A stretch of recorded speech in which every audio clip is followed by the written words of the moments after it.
मैं बार बार बताते गया, लेकिन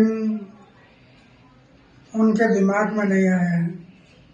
और आखिर शराब के बारे में उन्होंने एक मुद्दा उठाया कि शराब की दुकान, शराब के कारण वो बदनाम हो गया। इसके कारण लोगों को भी एक मौका मिला कि ये चारित्र के बारे में बोलता है और दूसरे बारे में शराब की बात बता।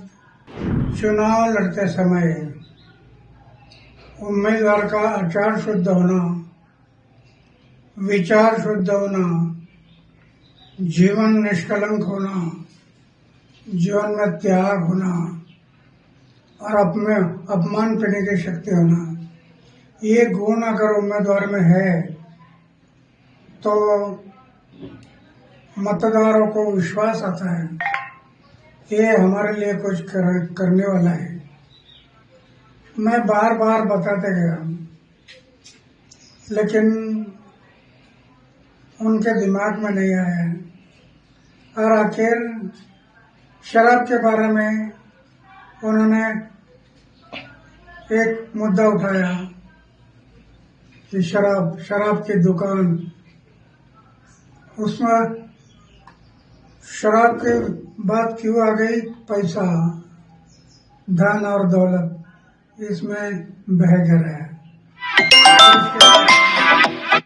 इस शराब के कारण वो बदनाम हो गया। इसके कारण लोगों को भी एक मौका मिला कि ये चारित्र के बारे में बोलता है और दूसरे बारे में शराब की बात बता।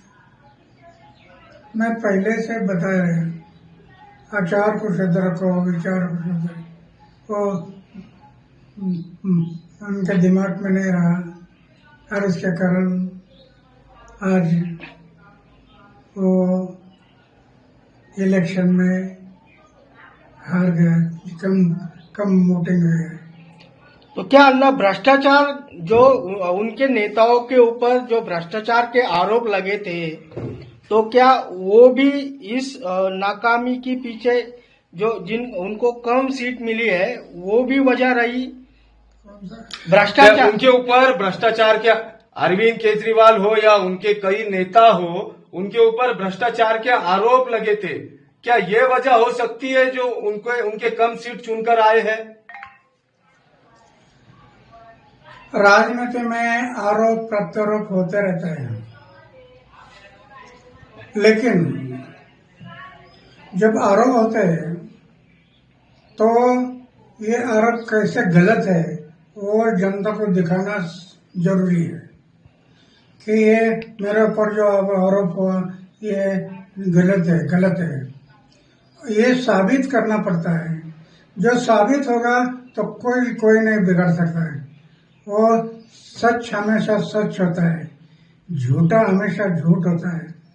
तो सच के मार्ग से जाना चाहिए। कई बार ऐसा आरोप भी लगा है क्या अन्ना हजारे की वजह से अरविंद केजरीवाल जो है तो दिल्ली पे सत्ता पर अन्ना हजारे के ही वजह से अरविंद केजरीवाल दिल्ली पे सत्ता पर बैठे, उन्हीं के साथ वो अनशन करते थे।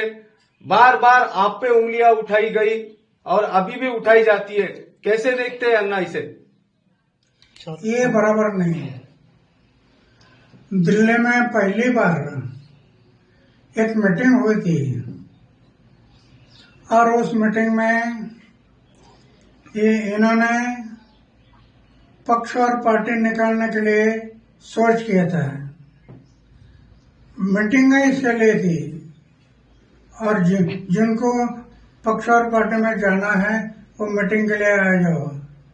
मैंने देखा, मैंने तय किया पक्ष और पार्टी में मैं नहीं जाऊंगा, किसी पक्ष और पार्टी में मैं नहीं जाऊंगा। और वो मीटिंग हो गई, मैं पक्ष और पार्टी से दूर रह गया। तब से आज तक दूर रहा। फिर वो पक्ष निकाले, पार्टी निकाला, और पार्टी में चले। ये नया नया पार्टी था, लोगों ने विश्वास किया। आगे चलकर शराब की बात, शराब के दुकान निकालना, शराब के बिक्री के दुकान बढ़ाना, पैसा सामने आ गया और उसमें से वो उसका इमेज खत्म हो गया। तो अन्ना कहीं ना कहीं अरविंद केजरीवाल ने स्वार्थी पना किया, जो राजनीति की वो स्वार्थी की, इसीलिए उनको फटका बैठा है। अरविंद केजरीवाल ने जो भ्रष्टाचार के उन पे आरोप लगे, जो उन्होंने स्वार्थ की राजनीति की, इसकी वजह से उनको फटका बैठा है। बिल्कुल निष्काम भाव से जो कर्म होता है, निष्काम फल की अपेक्षा ना करते हुए जो आदमी अपना कर्म करता है, ये भगवान की पूजा होती है। निष्काम कर्म यही भगवान की पूजा होती है। पूजा सिर्फ मंदिर में नहीं, तो जनता की सेवा ये भगवान की पूजा है। उनके समझ में नहीं आया और इसके कारण वो गलत रास्ते में गया और डाउन हो गया।